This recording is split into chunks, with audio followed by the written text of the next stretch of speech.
Just 3 words, yes we can, a slogan that will forever be associated with Barack Obama and his victorious campaign of 2008, the young black senator who believed in the American dream and the spirit of change. The end of the war in Iraq, reform of the health system, social justice, racial equality. His campaign promises captured the enthusiasm of tens of millions of people, particularly perhaps in his adopted city of Chicago. It was there where he met Michelle, and they lived for more than 20 years. He worked as a social worker, a lawyer, a professor, before becoming a senator. It was also in Chicago that the first black president of the United States delivered his victory speech on November the 4th, 2008, before an electrified crowd. If there is anyone out there who still doubts that America is a place where all things are possible, who still wonders if the dream of our founders is alive in our time, who still questions the power of our democracy, tonight is your answer. A promise of change quickly confronted with the political reality of Washington and the extent of the economic crisis raging in the US. But 8 years and 2 terms later, what remains of the aura of Obama? Well, we've been back to Chicago, the 3rd largest city in the US. It is perhaps in the image of the whole country, divided between rich suburbs, the towering skyscrapers of downtown, and the poorer southern districts, mostly populated by people who are black. Well, as he leaves the White House, what does the city that shaped him think of Obama? Gallagher Fenwick revisits Chicago for France 24. Yeah, don't pray with me. This is where I came from, oh God. This is where we all came from. So right now, the blood is crying up from the ground. The blood is spilled on the ground, all over Inglewood, all over Chicago. Oh Lord, right now, we know that it's shooting and it's killing. We know it's all kind of stuff that's going on in the neighborhood. But God, we know that you can remove all of the hate. Chicago is being swamped by a record number of murders. Every morning, the 3rd biggest city in the country counts its dead. Men, women, even children die by the bullet. The violence happens almost exclusively in the impoverished African-American parts of the city, the South Side. Those who live here try to escape the moniker given to their part of town, Chirac, a mix of Chicago and Iraq. Put down the guns! When that guy, Spike Lee, came by and he decided to label the whole community of Englewood Chirac, I was so offended and so mad because he had no regard for the good citizens of Englewood, the ones that are here fighting every single day with no help from anybody. I'm looking forward to that narrative changing. I don't live in Chirac. I live in Chicago. The city on the banks of Lake Michigan has long been known for its skyline, its museums, and its safe downtown. Chicago is very much a tourist attraction in itself, but the headlines coming out of the city are about murders. There have been several hundred this year alone. It's a vicious cycle that Maria Pike and others are trying to somehow interrupt. They call themselves the Army of Mums. They patrol the streets of Chicago's South Side and try to build bridges. Hi, fine. Hi. How are you doing? I'm Maria. I don't know if you remember me. There is one priority for the residents of the South Side. Stop the humbug and killing. The Army of Mums says it has seen a real improvement. Are you going to give the grade? When we came over here, it was a memorial there. A young woman had been murdered there. In the 2 years that we've been here, there's been no killings. There's been no murders. I would call that success. Yes. There are others who are trying to stem the tide and change the image of these neighborhoods. You walk down 47th Street and you run into someone famous. Yes, once again. Good. How you doing? Well, we saw you at the ribbon cutting. Andre and Francis Guichard are among them. So that's nice, and that's... These gallery owners start by taking us to their local diner. It's their way of showing us that life can be okay in these parts. A neighborhood like this, you definitely have people like ourselves who look at this as our second kitchen or one of our second kitchens in the neighborhood. But then there is a lot of appeal to Obama's neighborhood, which is the bordering community, Hyde Park, a lot of Hyde Parkers. Hyde Park has a better reputation than the surrounding neighborhoods. It's a glamorous reputation, in fact, because of its former residents. That, if anything, epitomizes the neighborhood's love for Barack Obama and Michelle. It's this stone and plaque dedicated to them as the place for their first kiss. That's so cute. Yeah. There's a market for these tours, and like many of the Hyde Park residents, the tourist guides have their very own anecdotes of Barack Obama.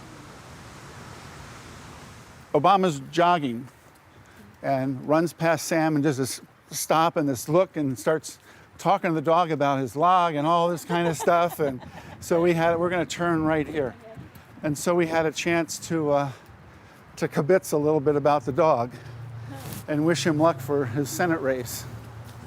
The Obamas still spend the night in their big house in Hyde Park once or twice a year, and their rise to fame and power fascinates. And what's always impressed me when I think about the President of the United States is that 10 years ago, he lived in a condominium the same size as mine, with a mortgage the same size as mine, in a neighborhood that was just like mine. He wasn't living on a compound or on a ranch or something isolated from everyday folks. Wow.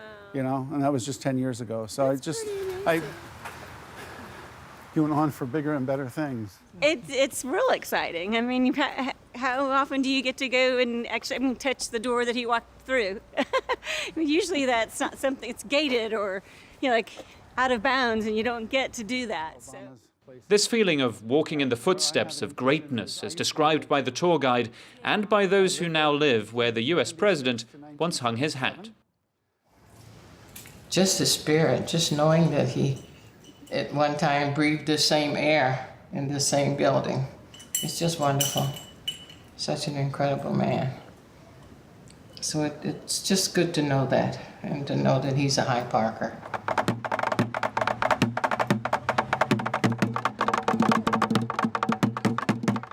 Tourists don't tend to venture into where Barack Obama spent his grassroots activist years.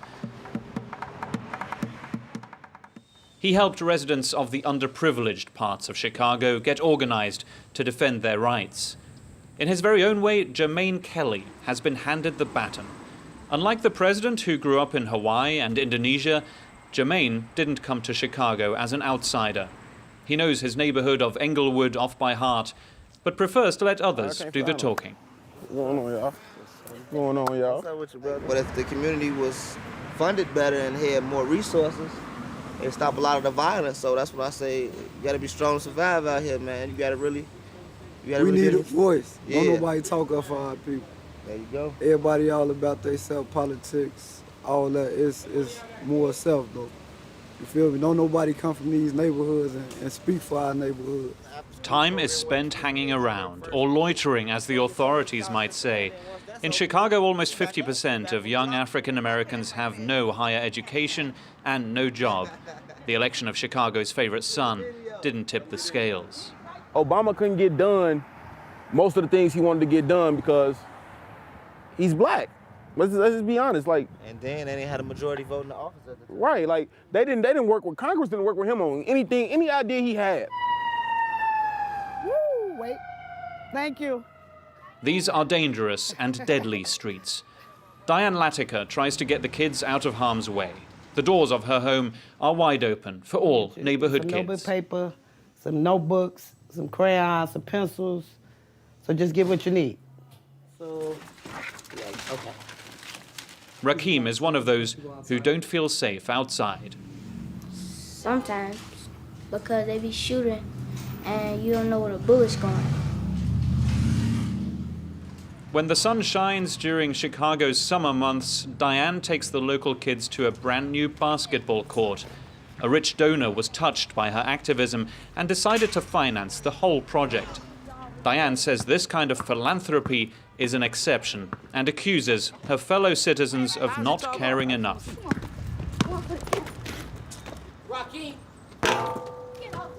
What happens to him? They don't care. It's outside of his family.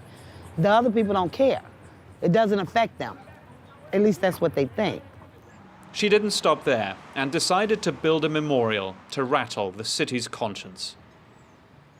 Blair Holt, who's right here, he was a 16-year-old honor roll student from Percy Julian High School on his way home on a public bus with his classmates, and a 14-year-old got on the bus and sprayed the bus with bullets.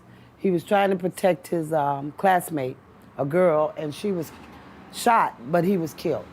Each one of these gravestones displays the name of a young person killed by a bullet on the streets of Chicago. Diane says she has added over 1,000 stones in less than 10 years. Each victim was under 25 years of age at the time of their killing. One of them was the son of Maria Pike. She joined the Army of Mums after losing her son Ricky. He was 24 years old when he died at the hand of a gun. Despite the tragedy, she doesn't regret leaving her native Peru to move to the United States and to Chicago. Ricky was born in Chicago, and Ricky loved Chicago. And, you know, it is what it is. I, for the 24 years of his life, it's worth living the hell that I live in. Anything will do to make the streets less dangerous. Jermaine, the man stepping into Obama's activist footsteps, organizes basketball games. Basically, y'all, this is what's going on. Y'all know we put this game together as a way to give back to the community and give y'all something to do better than to stand on the block. And showing that we could do something better than what they think we're gonna do. Right. All right, y'all, so let's get ready to play. Jermaine says that even the most trivial events can save lives. They say innocent victims are a victim of people that have too much time on their hands. So if y'all got too much time on your hands, put it into doing something constructive. I'm kind of tired. This is all. It brought the whole community out. Everybody laughing, smiling. People that.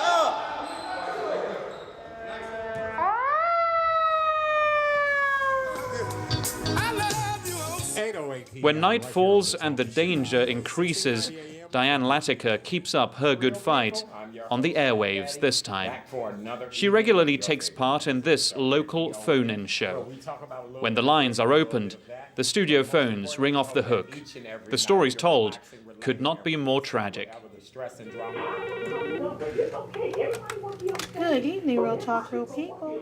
My son, Courtney Copeland, was murdered on the streets of Chicago. Sorry to hear that. And he was a 22-year-old entrepreneur doing the right things. We raised our child correctly. I am so sorry about your son. What do you say to a nation that treats the killing of young people by young people like it's a disease? The conversations on air are supposed to lead to an understanding of the source of the violence. Is it because daddy's not at home anymore? Is it because Big Mama's not around? Is it because the whole family just don't give no damn? If nobody's guiding them, if there's guys in the gang who swoop them up like a family and feed them and take care of them, put a couple dollars in their pocket, who do you think they're gonna listen to? And if the politicians are not giving them anything, if the educators and the schools are not giving them anything, and there aren't any parents at home, what do you think they're gonna do? The streets is there. Andre and Francis Guichard don't regret having settled in this part of town at such an uncertain time. They don't think that their lifestyle and the works of art they expose clash with the reality outside. I believe Gallery Guichard makes complete sense in this neighborhood and in this environment, partly because we do understand the history. Theirs is a tough task, promoting and producing art when many residents worry more about life and death.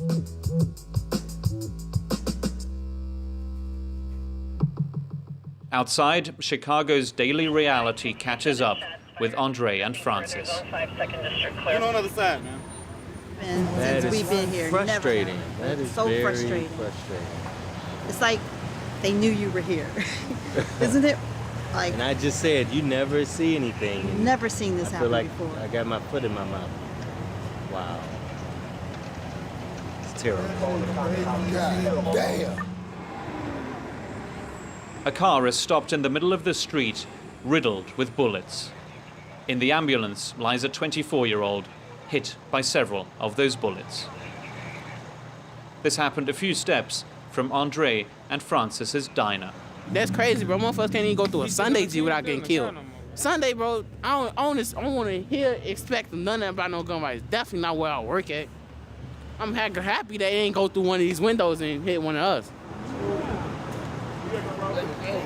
We were looking for where it's coming from, and I guess it's the car, but it's just like, you're just scared as hell. Like, anything can happen to you, and you're not even a part of none of this. Chicago is so gone. So gone. All of this happened in Obama's Chicago, a city that hoped for a turnaround, but never really got it.